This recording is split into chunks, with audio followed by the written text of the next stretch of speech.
Bonjour à tous, c'est probablement la vidéo la plus importante sur ma chaîne parce qu'aujourd'hui, je vais t'apprendre une compétence exceptionnelle. Imagine, tu as un billet de 50 € et grâce à la compétence que je vais t'apprendre, tu vas pouvoir doubler ces 50 €. Donc ça passe de 50 € à 100 €. Et tu sais c'est quoi cette compétence ? Cette compétence, c'est l'art de faire des hooks viraux. Bah ouais, si tu as des bons hooks, tu fais 2 fois plus de vues. Si tu fais 2 fois plus de vues, tu fais 2 fois plus de ventes. Et si tu fais 2 fois plus de ventes, tu gagnes 2 fois plus d'argent. Je m'appelle Cyril, alias Mr Dreamax.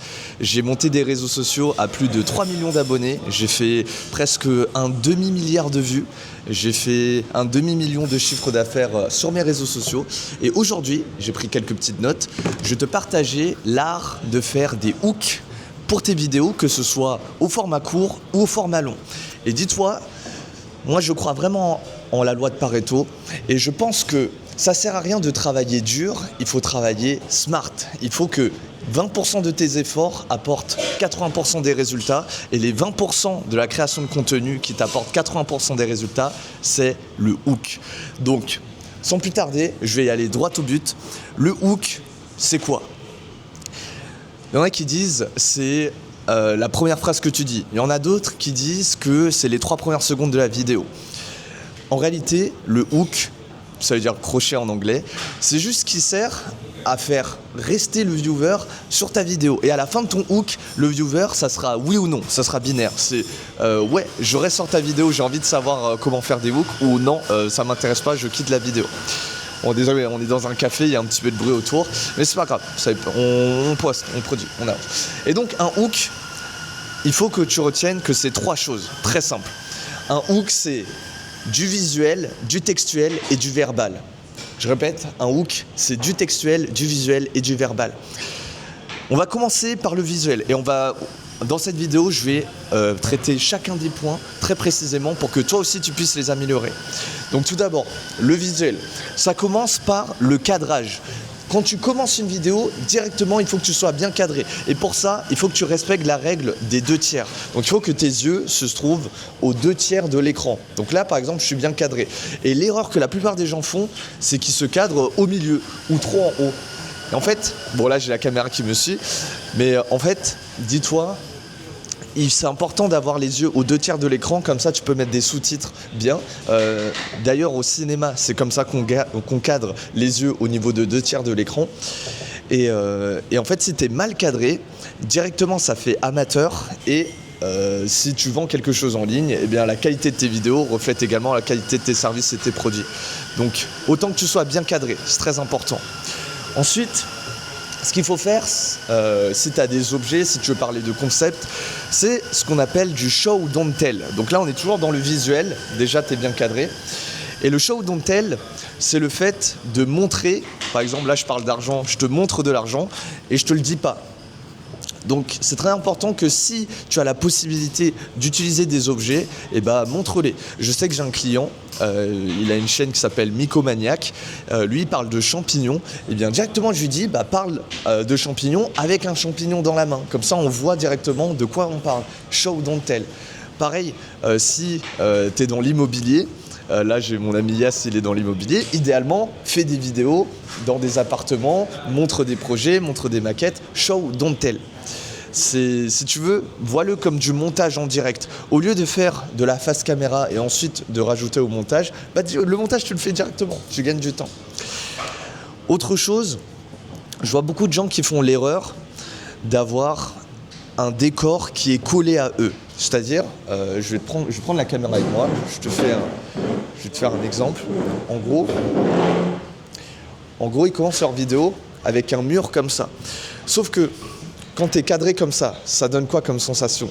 Ça donne une sensation un peu opprimée. Tu vois, on a l'impression qu'on est dans un espace fermé, c'est pas très libre, alors que devant moi, il y a plein d'espace. Donc c'est important, quand tu commences tes vidéos, idéalement, essaye d'avoir un décor avec de l'espace derrière. Ça permet de mieux respirer et ça permet de moins être opprimé. Donc ça, c'est important. Merci Yass. Dernière chose, toujours concernant le visuel de tes hooks, ça va être au niveau des couleurs.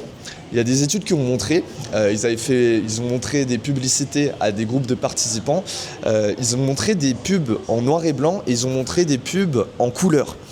Et à la fin de cette étude, on regardait qui achetait et qui n'achetait pas.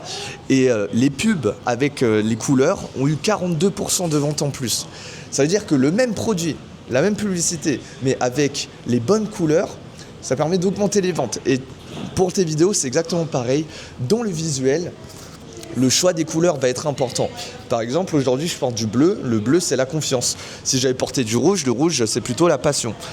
Et ce qui est important, c'est que le choix des couleurs soit fait en conscience et surtout qu'il soit en contraste avec ton décor. Là, je porte un t-shirt foncé, donc je contraste avec le décor et visuellement parlant, les regards sont plutôt orientés vers moi. Bon, tu peux peut-être être distrait par celle qui travaille juste à côté, mais visuellement parlant, l'œil du viewer, quand il louche, instinctivement, directement il est porté sur moi. Donc le choix des couleurs, c'est très important. Ça, c'était pour les hooks visuels.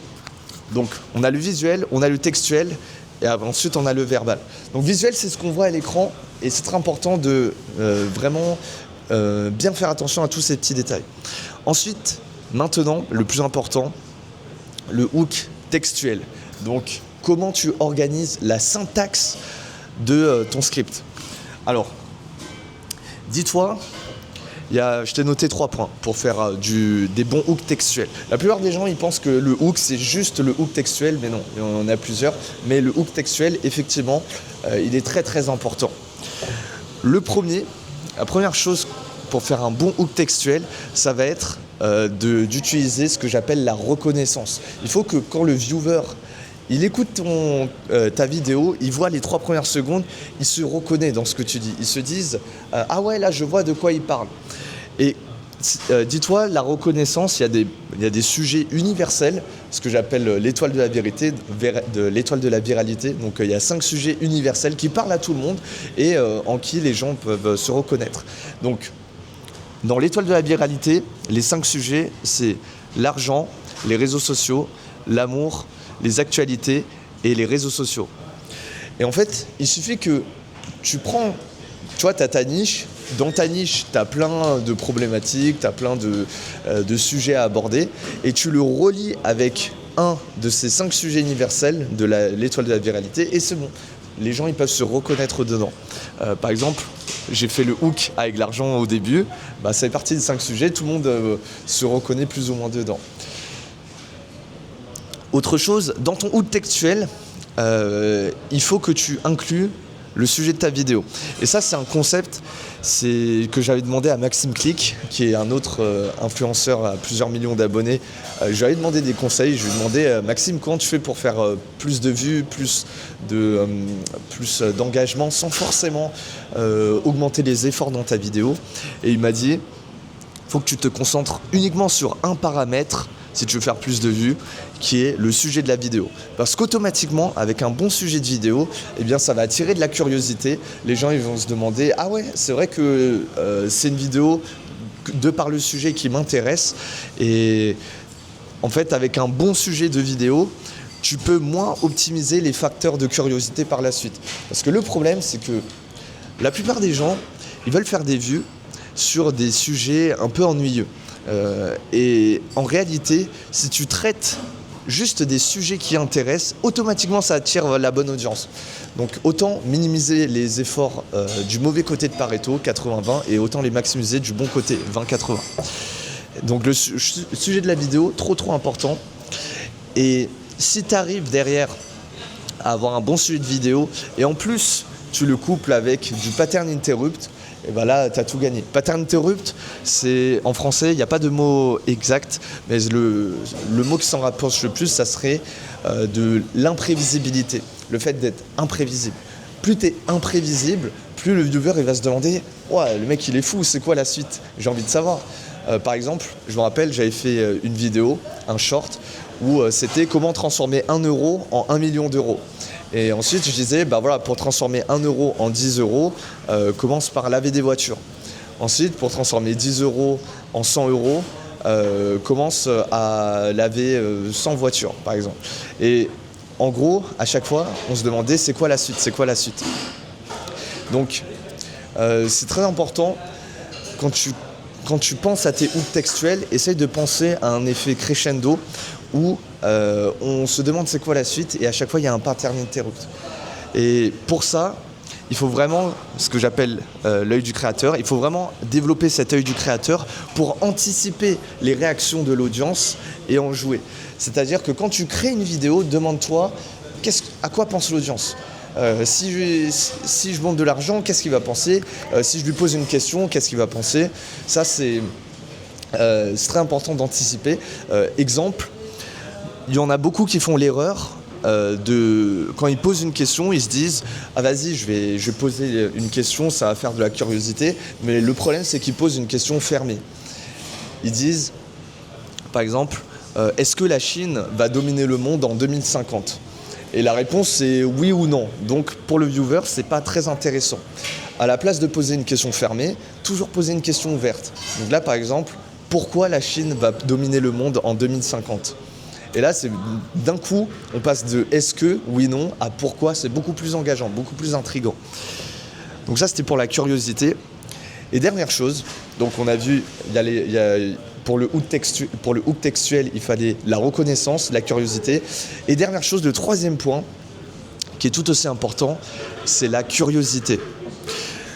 Tu sais, pendant très longtemps, je me suis demandé qu'est-ce qui fait que les gens passent à l'action ? Qu'est-ce qui fait qu'un tel, il va procrastiner et un tel, il va se bouger le cul et il va avoir des résultats ?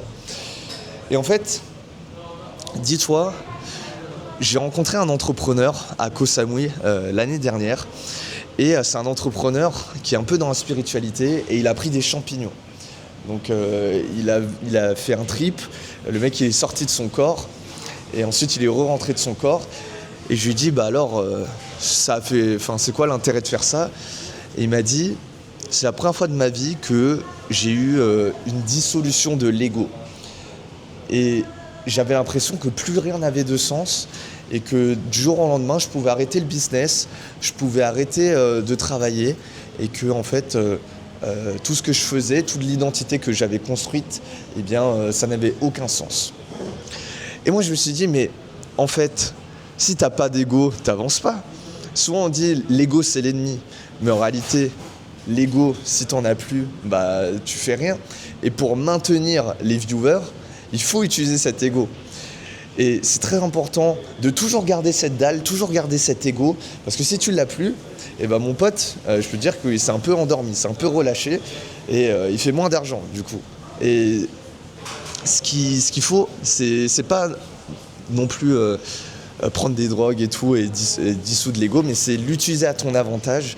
Et tu sais que l'ego, ça va te donner la dalle. Tu sais que l'ego, c'est ce qui pousse à l'action. Donc, on va en jouer. Et sur les réseaux sociaux, quand tu fais ton hook, quand tu penses comment je peux activer l'ego de mon viewer, dis-toi, l'ego, il s'active avec du yin ou du yang, avec du noir ou du blanc. Soit tu actives de l'ego avec de l'amour, ou soit tu actives de l'ego avec de la haine. Exemple tout bête, si tu pars en vacances, imagine là je suis à Dubaï, je dis à mon pote ouais je pars à Dubaï. Et il me demande pourquoi tu es parti à Dubaï. Si j'active avec de l'amour, je dirais parce que j'adore la modernité, j'adore quand c'est propre, j'adore rencontrer des Émiratis en robe blanche, j'adore. Donc là on est motivé par l'amour. Et si j'active par la haine, donc là on active le noir, j'aurais pu dire, mon pote il me dit, alors pourquoi t'es parti à Dubaï ? Et là je dis, parce que je déteste Paris, il fait froid, il y a de la neige, en plus tout le monde est grincheux, c'est pas un environnement que j'aime bien, j'en pouvais plus de Paris. Et donc là j'active par le négatif. Et bien là c'est pareil, quand tu veux faire une vidéo avec un bon ego, où tu actives l'ego de la personne en face, soit tu l'actives dans la flatterie, donc le positif, et par exemple tu peux lui dire voilà, je vais te montrer une compétence qui va te permettre de gagner plus d'argent et du coup tu pourras être expatrié, tu pourras voyager partout dans le monde, tu pourras dire adieu à ton boss qui te méprise et là tu es vraiment libre et tu es vraiment patron de ta vie. Ou bien soit tu peux activer par le négatif, donc le négatif c'est la moquerie, donc flatterie ou moquerie, et moquerie ça serait Voilà, si tu n'apprends pas cette compétence, et ben ton patron il va continuer à te marcher dessus, tu ne pourras pas offrir les cadeaux que tu veux à Noël pour tes parents et tu seras toujours frustré de voir les autres réussir pendant que toi tu continues à scroller et tu restes dans ta chambre isolé. Donc négatif, positif, il faut en jouer. Donc ça c'est les hooks textuels et c'est très important si jamais tu veux préparer une bonne vidéo. Si tu veux réfléchir à qu'est-ce que tu vas dire dans tes vidéos, vraiment réfléchis à des hooks, c'est le plus important. Et ensuite, la vidéo, tu la déroules et ça se passe de manière naturelle. Donc, le hook, tu as le visuel, le textuel, ça on l'a checké. Et le dernier point, c'est le verbal. Donc, visuel, textuel, verbal. Verbal, c'est très simple, c'est ton art oratoire. C'est comment tu vas t'exprimer face à la caméra. Et dis-toi, il y en a beaucoup qui font l'erreur de juste maximiser le hook textuel, mais dès qu'ils commencent la vidéo, ils commencent avec une énergie basse. Et ils disent, bon, voici 5 astuces pour avoir confiance en soi, et reste bien jusqu'à la fin, parce que la dernière astuce, c'est la meilleure. Mais non, c'est pas bon. Il faut que le visuel, le textuel et le verbal soient en congruence. Et je vais te donner directement un petit tips en art oratoire pour capter l'attention juste avec ta voix et pas avoir recours à du montage ultra dynamique comme ça et maintenir le viewer engagé. Donc dis-toi déjà, ta voix, c'est comme un instrument, c'est-à-dire j'aime bien prendre l'exemple du piano. Si tu fais une fausse note, c'est pas grave, on continue, ça c'est premièrement. Et deuxièmement, si tu veux que les gens ils boivent tes paroles, il faut que ta voix, tu la vois comme une mélodie. Et une mélodie, tu vois, c'est tout sauf monotone. Imagine, je joue au piano avec qu'une seule note, c'est tout le temps do, do, do, do, do. C'est nul, on s'emmerde. Bien avec ta voix, c'est pareil. Il faut que tu joues sur ce que j'appelle la voix en 3D. Et donc, les 3 composantes de ta voix, c'est le volume, la vitesse et la tonalité. Donc le volume, comment tu vas l'utiliser? Très simple, tu vas mettre du volume sur les mots les plus importants. Et si tu respectes cette règle, directement, en fait, on va apporter un peu plus d'attention à ce que tu dis et les mots qui sont importants. Et dis-toi, en fait, quand on t'écoute, on n'écoute pas en fait l'essentiel de tout ce qu'on dit, et même on ne retient pas tout ce qu'on dit, mais on va retenir ce que tu nous as fait ressentir. On va retenir les mots importants. Donc ça, c'est pour le volume. Des fois, alors pas tout le temps, mais des fois, ça peut être intéressant de baisser le volume pour avoir un peu plus ce sentiment d'intimité. Et donc là, tu vois, directement, je baisse le volume. Tu as envie de plus tendre l'oreille. Donc ça, c'est parce que je joue avec le volume. Et ça fait encore un pattern interrupt. On s'y attend pas. On se dit, pourquoi d'un coup, il baisse le volume? Donc ça, c'est important. Premier paramètre, le volume. Deuxième paramètre de la voix, la vitesse. Donc la vitesse, dis-toi, encore une fois, tu as le 20-80. 80% de ce que tu dis, on s'en fout. Et donc, on va essayer de l'évacuer et tu vas plutôt parler rapidement. Et 20% de ce que tu vas dire, ça va avoir de l'importance. Ça va être impactant. Ça va être le cœur de ta vidéo. Et c'est là où il va falloir ralentir. Et dis-toi, j'ai déjà été dans des conversations avec des gros entrepreneurs. Les bâtards, ils le font exprès. Ils commencent à monopoliser la parole. Et ensuite, ils commencent à parler super lentement. Pourquoi ils font ça? Je sais que... Alors, il y en a, ils ne le font pas exprès. Mais il y en a, ils le font exprès. Et ils le font pour monopoliser la parole et montrer que, voilà, ils parlent lentement, ils prennent l'espace, ils prennent le temps et c'est eux qui dominent. Et je te jure que la première fois que j'ai rencontré un mec qui prenait comme ça la voix et qui parlait lentement, mais à chaque fois qu'il parlait, c'était des mots justes, c'est très charismatique. Et franchement, ça fait son effet. Donc ça, c'est pour le deuxième paramètre, la vitesse. Et ensuite, le troisième paramètre, c'est la tonalité. Tonalité, c'est est-ce que tu parles de manière aiguë ou est-ce que tu parles de manière grave? Je dirais que si tu as un doute, avoir une tonalité neutre, voire grave, c'est plus professionnel et donc ça rend mieux en vidéo. Mais si tu es avec des amis, avoir une tonalité plus aiguë, plus amicale, et ben ça va directement te rendre plus sympathique. Mais si tu vends quelque chose, vaut mieux prendre la tonalité grave parce que inconsciemment, ça montre que tu sais de quoi tu parles, tu sais comment présenter les choses et une voix grave, c'est associé à une voix qui est rassurante. Donc, voilà un petit peu pour les 3 paramètres de la voix, le volume, la vitesse, la tonalité. Et plus largement, tu as les 3 paramètres d'un bon hook, donc le visuel, le textuel et le verbal. applique ça dans tes hooks. Tu vois, là, je vais passer 40 minutes à juste te parler d'un hook, mais tout ça, c'est pour dire qu'en 3 secondes, il peut se passer énormément de choses et l'excellence se trouve dans les détails. En tout cas, quoi qu'il en soit, si tu souhaites passer au niveau supérieur, que ce soit dans ton business ou ta création de contenu, je t'invite à réserver un appel avec moi-même en cliquant sur le premier lien en description. C'était Mr Dreamax. Si tu as aimé cette vidéo, tu vas adorer ma dernière vidéo que je te mets juste ici. Et n'oublie jamais, c'est l'effort qui crée l'effort. Ciao, ciao.